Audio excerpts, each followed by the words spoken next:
Bharatiya Janata party के समारोह के समर्थन में आज ये यशस्वी कार्यक्रम आयोजित किया, जिसमें पूरे क्षेत्र के सारे गणमान्य लोग, ऐसे सारे लोग जो अपने आप में एक संस्था हैं, वो सारे लोग एकत्रित आए हैं और भारतीय जनता पार्टी को समर्थन देना ऐसा उन्होंने सुनिश्चित किया है। मैं ये मानता हूँ कि आज पंजाब की यदि कोई आवश्यकता है तो जिस तरह से 2014 में भारतीय जनता पार्टी और नरेंद्र मोदी जिस तरह से देश की आवश्यकता थे लोकसभा के चुनाव 2014 के समय में, आज पंजाब की आवश्यकता भारतीय जनता पार्टी है।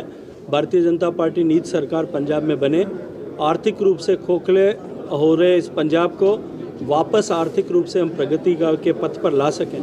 पंजाब में कृषि आधारित उद्योगों की जिस तरह की संभावनाएं, उन संभावनाओं का दोहन करते हुए जो माननीय प्रधानमंत्री जी ने आत्मनिर्भर भारत पैकेज में एग्रो बेस्ड इंडस्ट्रीज़ के लिए जो 1 लाख करोड़ रुपए के अंशदान की अनुदान की बात की थी, उस निवेश को यहाँ पंजाब में लाया जा सके।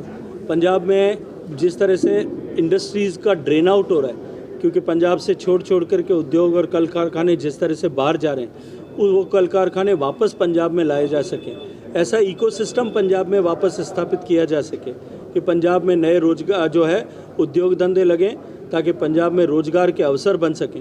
पंजाब जो आज आतंकवाद की आग में पुनः धकेलने के जिस तरह के पंजाब को प्रयास किए जा रहे हैं, उनको रोकने की दृष्टि से काम हो सके और एक मजबूत इरादों के साथ में एक मजबूत सरकार और मजबूत प्रशासन पंजाब में आए, ताकि जिस तरह के माफिया राज, चाहे वो ड्रग माफिया है, चाहे वो गन माफिया है, चाहे वो रेती माफिया है और चाहे वो शराब माफिया है, वो सब माफिया जो यहाँ पंजाब में फैले हैं, इनका समाधान करने की अपेक्षा केवल भारतीय जनता पार्टी से की जा सकती है। क्योंकि ऐसी सरकार जो दिल्ली में खुद लिकर के शराब के जो है परोसने के लिए काम कर रही है और जिनके नेता की जो है वो फोटो और वीडियो आप सबके चैनल्स में जो है नशे में झूमते हुए दिखाई दिए, उनसे नशा मुक्त पंजाब की उम्मीद करना बेमानी है।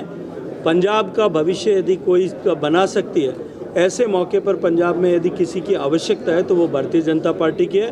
नरेंद्र मोदी जी के नेतृत्व में हम सब इसके लिए काम कर रहे हैं। आपने आगे मुख्य जो चुनावी विपक्ष था वो कांग्रेस पार्टी थी, क्या आप इस बार आपको मान रहे हैं? क्योंकि आपके भाषण में स्पष्ट दिखाई दिया कि जो आप पर आपने निशाना है। मुझे लगता है कि भारतीय जनता पार्टी के सामने जो कोई भी चुनाव लड़ रहा है वो सब हमारे लिए प्रतिद्वंदी है और मैं ये नहीं मानता कि आम आदमी पार्टी कोई बड़ा प्रतिद्वंदी है, लेकिन जिस तरह से वो प्रचार के माध्यम से अपने आप को प्रतिद्वंदी बनाने का कोशिश कर रहे हैं, दिखाने का प्रयास कर रहे हैं। पिछले चुनाव में भी उन्होंने इसी तरह का एक पिक्चर पोर्ट्रे करने का काम किया था। आप मीडिया के साथियों के जो सर्वे थे उसमें भी शायद 80, 90 और 100 तक सीटें दिखाई दे रही थी, लेकिन पंजाब की जनता ने उनको नकार दिया था। एक बार फिर पंजाब की जनता उनको क्या आप समझते हैं किसान आपको वोट देंगे? निश्चित रूप से देश के किसान, देश की कृषि क्षेत्र के भले के लिए अगर किसी एक सरकार ने सर्वाधिक काम किया और सर्वांगीण काम किया, वो नरेंद्र मोदी जी की सरकार ने किया है। और ये मैं नहीं कहता, जो किसान आंदोलनों के समय में या किसान की राजनीति करने वाला या कृषि क्षेत्र में काम करने वाला हर एक एक्टिविस्ट जिसका नाम लेता है वो डॉक्टर स्वामीनाथन, उन्होंने खुद ने अखबार में लेख लिख करके ये कहा कि सबसे ज़्यादा काम अगर किसी ने किया है, सबसे ज़्यादा सकारात्मक निर्णय किसी ने किया है, सॉइल हेल्थ कार्ड से लेकर के प्रधानमंत्री कृषि सम्मान जो है किसान सम्मान निधि तक, किसानों के कल्याण के लिए जितनी योजनाएं और जितनी आवश्यकताओं की पूर्ति के लिए काम देश की सरकार ने, नरेंद्र मोदी जी के नेतृत्व ने किए हैं, अब तक किसी ने नहीं किया। इसलिए दूसरी जगह से चुनाव लड़ने की शायद उनको सूझी होगी। सीएम पंजाब को दिया है, आपका जो सीएम कैंडिडेट है बीजेपी लेड जो अलायंस है उसका क्या है? कोई दलित? देखिए, भारतीय जनता पार्टी में ये परंपरा नहीं है कि हम चुनाव से पहले मुख्यमंत्री डिक्लेयर करें। भारतीय जनता पार्टी जहां पहली बार चुनाव लड़ती है, सरकार बनाने के लिए लंबे अंतराल के बाद में चुनाव लड़ती है, वहां हमेशा ही हम विधायक दल चुनाव के बाद में अपना नेता चुने और उसको पार्लियामेंट्री बोर्ड जो हमारी सुप्रीम अथॉरिटी है वो उसके ऊपर मोहर लगाए। ये परंपरा है। क्योंकि आपने देखा होगा जब हम उत्तर प्रदेश में चुनाव लड़ रहे थे 25 साल बाद में पिछले चुनाव के समय, तो अब हमने मुख्यमंत्री का चेहरा नहीं डिक्लेयर किया था। किसी ने कल्पना नहीं की थी कि योगी आदित्यनाथ भारतीय जनता पार्टी के मुख्यमंत्री चेहरा होंगे। महाराष्ट्र में जब हमने गठबंधन शिवसेना का 25 साल का टूट जाने के बाद में जब पहली बार चुनाव लड़ा था, तब देवेंद्र फडणवीस हमारे मुख्यमंत्री होंगे ये कहीं घोषित नहीं था।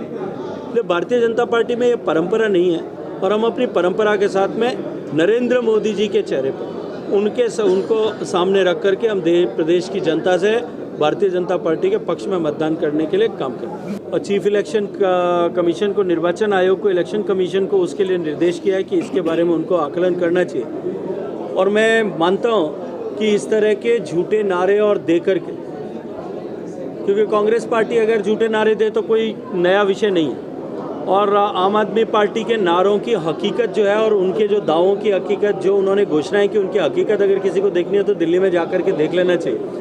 केवल चुनाव जीतने के लिए लोगों को भ्रमित करना और इस तरह के खोखले वादे करना, आधारहीन वादे करना। मैंने तो अभी अपने भाषण में भी कहा था कि सर्वाधिक कर्जे से जूझता हुआ प्रदेश, जिसकी सबसे कम ग्रोथ रेट है, वो प्रदेश में इस तरह के आकर के वादे करना, मुझे लगता है कि ये प्रदेश और प्रदेश की जनता और उसके भविष्य के साथ में धोखा करना है। वर्ल्ड फेमस बाबा सलीम खान 21 ਵਾਰ 골ਡ ਮੈਡਲਿਸਟ। ਸਾਰੀਆਂ ਥਾਵਾਂ ਤੋਂ ਨਿਰਾਸ਼ ਅਤੇ ਮਾਇੂਸ ਹੋਣ ਵਾਲੇ ਇੱਕ ਵਾਰ ਫੋਨ ਜ਼ਰੂਰ ਕਰੋ, ਜਿਵੇਂ ਚਾਹੋਗੇ ਉਵੇਂ ਹੋਏਗਾ। It's my promise, immediately result, open challenge. ਇਲਮਾਂ ਦੇ ਮਾਹਿਰ A to Z ਸਮੱਸਿਆਵਾਂ ਦਾ ਫੋਨ ਤੇ ਘਰ ਬੈਠੇ ਕਰਵਾਓ ਹੱਲ। ਵਸ਼ੀਕਰਨ ਅਤੇ ਮੁੱਠ ਕਰਨੀ, ਲਵ ਮੈਰਿਜ, ਸੌਤਨ ਅਤੇ ਦੁਸ਼ਮਣ ਤੋਂ ਛੁਟਕਾਰਾ, ਪੱਕਾ ਕੰਮ ਪੱਕਾ ਹੱਲ, 101% ਦੀ ਗਾਰੰਟੀ, ਅਸ਼ਟਾਮ ਪੇਪਰ ਸਮੇਤ। ਸਭ ਤੋਂ ਪਹਿਲਾਂ ਕੰਮ ਕਰਨ ਦਾ ਵਾਅਦਾ, ਨੌਕਰੀ, ਪ੍ਰਮੋਸ਼ਨ, ਕਾਰੋਬਾਰ 'ਚ ਪਰੇਸ਼ਾਨੀ, ਘਰ 'ਚ ਝਗੜਾ, ਕੋਰਟ ਕੇਸ, ਤਲਾਕ, ਪ੍ਰਾਪਰਟੀ ਝਗੜਾ, ਪਤੀ ਪਤਨੀ 'ਚ ਅਣਬਣ, ਜਾਦੂ ਟੋਨਾ, ਮਨਮੋਹਣੀ ਵਸ਼ੀਕਰਨ ਕਰਵਾਓ ਜਾਂ ਤੁੜਵਾਓ, ਰੁੱਸੇ ਨੂੰ ਮਨਾਉਣਾ। ਹੁਣੇ ਕਾਲ करो बाबा सलीम खान 98 199 37 467। ਅਲੀਸ਼ਾ ਬੇਗਮ, ਨਾ ਕੋਈ ਚੁਣੌਤੀ ਨਾ ਕੋਈ ਇਨਾਮ, ਸਿਰਫ ਕੰਮ ਨੂੰ ਸਲਾਮ। ਵਸ਼ੀਕਰਨ ਕਰਵਾਉਣਾ ਹੋਵੇ ਜਾਂ ਤੁੜਵਾਉਣਾ ਹੋਵੇ, ਪਿਆਰ ਵਿੱਚ ਧੋਖਾ, ਵਿਆਹ ਲਈ ਮਾਂ-ਬਾਪ ਦਾ ਨਾ ਮੰਨਣਾ, ਕੰਮ ਉਹੀ ਜੋ ਸਿਰ ਚੜ ਕੇ ਬੋਲੇ, ਇੱਧਰ ਉੱਧਰ ਨਾ ਭਟਕੋ, ਦੁਆ ਵੀ ਤਕਦੀਰ ਬਦਲ ਸਕਦੀ ਹੈ। ਸੋਚਣ ਨਾਲ ਨਹੀਂ, ਫੋਨ ਕਰਨ ਨਾਲ ਦੁੱਖ ਦੂਰ ਹੋਵੇਗਾ। ਝੂਠੇ ਅਤੇ ਮਿੱਠੇ ਬਣ ਕੇ ਲੁੱਟਣ ਵਾਲਿਆਂ ਤੋਂ ਸਾਵਧਾਨ। ਹਰ ਸਮੱਸਿਆ ਦਾ ਹੱਲ 3 ਦਿਨਾਂ ਵਿੱਚ ਕੀਤਾ ਜਾਂਦਾ ਹੈ। ਜੇ ਤੁਹਾਡੀ ਕਿਸਮਤ 'ਚ ਲੋਟਰੀ ਹੈ ਤਾਂ ਇਸ ਨੂੰ ਕਿਵੇਂ ਪ੍ਰਾਪਤ ਕੀਤਾ ਜਾਵੇ? ਸੁਪਰ ਸਪੈਸ਼ਲਿਸਟ, ਪਤੀ ਅਤੇ ਪਤਨੀ ਵਿਚਕਾਰ ਦਰਾਰ, ਪ੍ਰੇਮ ਵਿਆਹ, ਨੌਕਰੀ, ਕਾਰੋਬਾਰ ਵਿੱਚ ਰੁਕਾਵਟ, ਅਦਾਲਤੀ ਕੇਸ, ਤਲਾਕ ਦਾ ਕੇਸ, ਸੌਂਕਣ, ਦੁਸ਼ਮਣ ਤੋਂ ਛੁਟਕਾਰਾ ਪਾਓ, ਲੋਟਰੀ, ਸੱਟਾ ਨੰਬਰ, ਵਸ਼ੀਕਰਨ ਕਰਵਾਉਣਾ ਜਾਂ ਤੁੜਵਾਉਣਾ, ਬਿਮਾਰੀ 'ਚ ਦਵਾਈ ਦਾ ਨਾ ਲੱਗਣਾ। ਅਲੀਸ਼ਾ ਬੇਗਮ।